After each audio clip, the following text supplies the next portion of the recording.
it's right. We were in the Bud Wilkinson. We were still in that facility, and Tim came into my office one day and said, "Hey, there's this guy in Arizona, and he had all his obviously previous connections from being out there. That's got this young quarterback." He said, "He's just going to be a freshman. You probably, you may be too early to look at him." And so I popped him on right then, and you could, the tape jumped out, and so.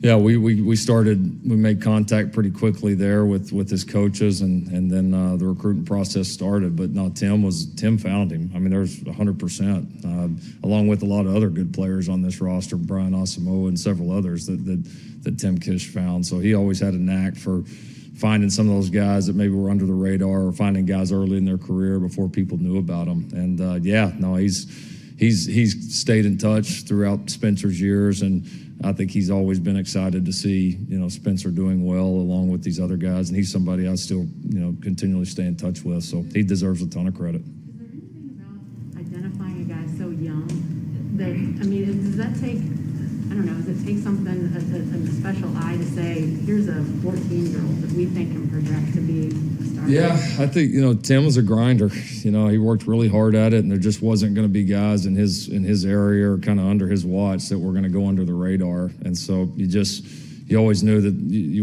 there wasn't going to be somebody there that you didn't know about. And no, he was. I think his years of experience was just very confident in his evaluations, regardless of how a guy's age or how many stars he had or any of that. He didn't care about it. It's kind of like projecting Brian Asamoah to projecting him to play linebacker. There wasn't much of that on tape at all, and all of a sudden you jump into now he's physically speaking, I mean, he's kind of what you want. And but so many people wouldn't have done it and didn't do it, and so. Tim had a great eye for that, and anytime he brought somebody to me, I could trust that there was going to be something to it. For more information, you can visit TulsaWorld.com.